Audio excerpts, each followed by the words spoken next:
Hello students, how are you? Hope you're very well at home, taking care of studies as I always ask, and I know you are very smart enough to do whatever is necessary at this time. Last lecture में हमने discuss किया था about the plant tissues. We had already completed the portion on plant tissues. In today's lecture, what I want to do is I would keep it a little brief. I would be giving you an outline of animal tissue. Just I would keep it brief so that you can make a flow chart of the animal tissue and get it clear in your mind what kinds of animal tissues are there. Chota hoga that portion, but yet I want you first to understand and know the names of all the animal tissues. Whatever is their detail we would do in the next lecture. Because अभी तक थोड़ा सा मैं अगर आपको revise करूं, we have studied about plant tissues और plant tissues और cell हमने पढ़ लिया है. अब next lecture में हो सकता है I would be revising both those topics again about the cell and a little bit about the plant tissues. I would be giving you important questions कि कौन कौन से आ सकते हैं, क्या क्या पढ़ना है. लेकिन in today's lecture what I want to give you is an outline of what kind of animal tissues are present in human beings.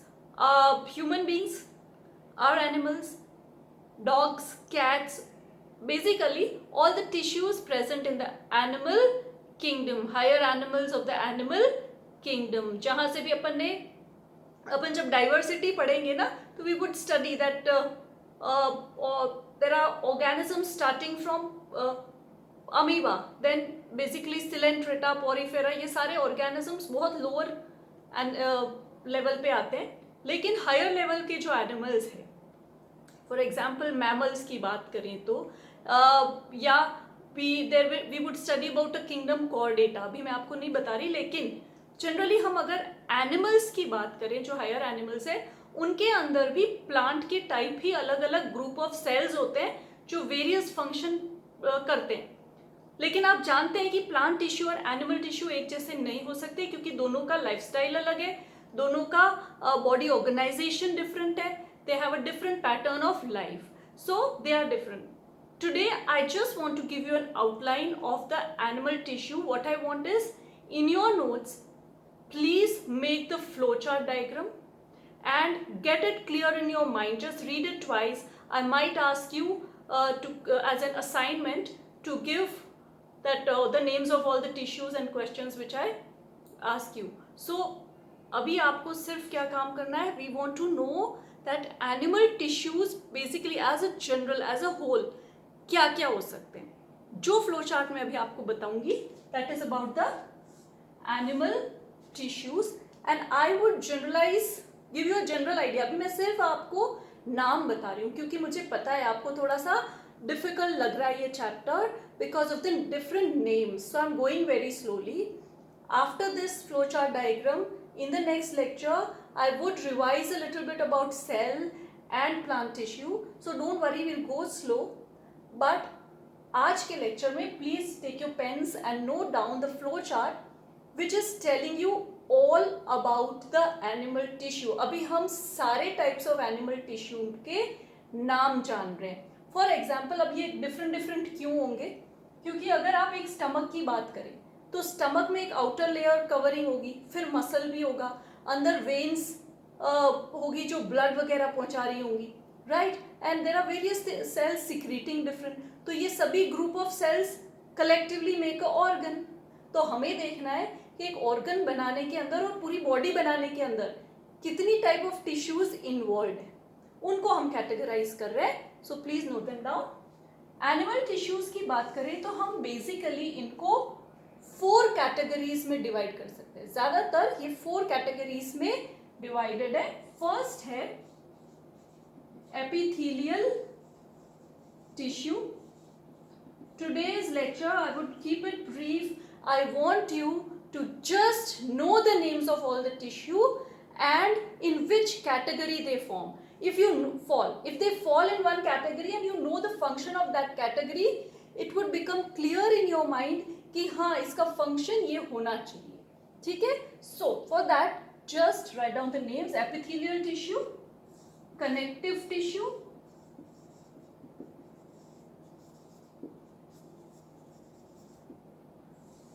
muscular tissue, and fourth is nervous tissue. So basically ये सारे tissue मिलके एक animal की body को बनाते हैं. किसी जगह पे एपिथेलियल होगा, किसी जगह पे कनेक्टिव टिश्यू होगा, कहीं पे मस्कुलर टिश्यू होगा, नर्वस टिश्यू होगा.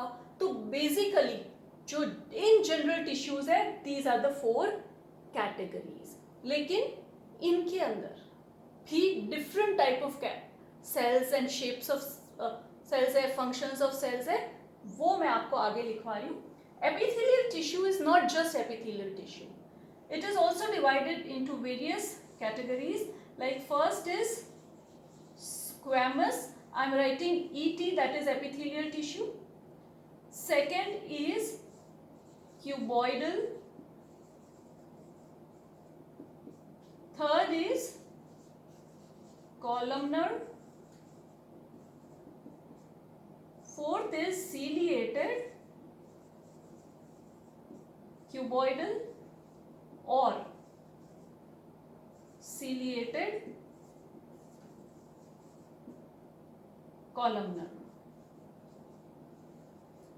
These are the 4 types. And basically देखो एक नाम you come across glandular tissue, इसको भी अपन डिस्कस करेंगे, लेकिन this I'm writing in bracket because I would be explaining to you separately. It is among these only. तो 4 ये है basic, और glandular we will discuss. It is also in the epithelial tissue. Connective tissue की बात करें तो कुछ तो होते हैं connective tissue proper, कुछ होते हैं skeletal tissue. See, if you skeletal tissue, and third if you say is the vascular tissue. अब देखो मैं इसके आगे आपको इसलिए नहीं पढ़ा रही हूँ क्योंकि यही नाम आपको डिफिकल्ट लगेंगे. So what is your work today? Just know that we are studying about animal tissues and just know the names and the basic categories in which they fall, the tissues, right? उसके बाद हम function पढ़ेंगे so that mind में आपकी easily चले जाएंगे. ठीक है. मस्क्यूलर टिश्यू की बात करें, there is striated muscular tissue. इसकी डिटेल्स में आपको और बताऊंगी, और इनको स्केलेटल मसल्स भी बोलते हैं. Empty, you can understand muscular tissue, non striated और smooth and last is cardiac muscular tissue. Nervous, thank God उसमें nervous एक ही टाइप के होते हैं, तो अपन लास्ट में उसके बारे में पढ़ेंगे. अब ये क्या एक्सप्लेन कर रहा है ये table? This is explaining that in the animals basically 4 type के टिश्यू होते हैं और वो इनमें फॉल करते हैं. नाउ कनेक्टिव टिश्यू को फर्दर आपको see you can make this as a common table and then you can write about epithelial tissue heading देके चारों लिखने के बाद उनके कॉमन फीचर्स आप लिख सकते हैं. I am just waiting for 2 minutes, just write it down. Then again क्योंकि कनेक्टिव टिश्यू में इनके अंदर भी और टिश्यूज हैं, that flow chart I am making after some time. ये it seems it is difficult, don't worry, it is not. 2 बार ये फ्लो चार्ट बनाओ ये सोच के कि हम सारी एनिमल टिश्यू पूरा चैप्टर इस फ्लो, बस यही है, इसी को पढ़ना है. How nicely you can understand. When you feel things are easy they become easy. ठीक है. तो कनेक्टिव टिश्यू का टेबल मैं वापस आपको बनवा रही हूँ. If I make it here it would be very confusing for you because the board would get filled up. So I right it separately, लेकिन इस टेबल को आप प्लीज बनाइए। एनिमल्स में बेसिकली 4 टाइप्स ऑफ टिश्यू होते हैं। One is, this is the basic category, epithelial tissue, connective tissue, muscular tissue and nervous tissue. These are falling under this category. So this is one type of connective tissue. Skeletal tissue is also one type of connective tissue, and vascular tissue is also one type of connective tissue. So now if you know connective tissue का function, you would be writing in this. तो exam में ये थोड़ा सा help करता है कई बार, if you somehow forget things. ठीक है। मस्क्यूलर ये टाइप के होते हैं, स्ट्रेटेड भी मस्क्यूलर है, नॉन स्ट्रेटेड भी मसल्स होते हैं, कार्डियक भी मसल्स होते हैं। Nervous tissue is one type everywhere. Epithelial, squamous epithelial भी होता है, क्यूबॉइडल एपिथेलियल भी होता है, सीलिएटेड कॉलमनर भी होता है और सीलिएटेड भी होता है। So hope you have written this. Now इसको मैं फर्दर बना रही हूँ, देखो I would make this part because there are yet another type of tissues falling in this category. So I'm just making that. If you have space in your copies or notebooks, you can just write it below the connective tissue.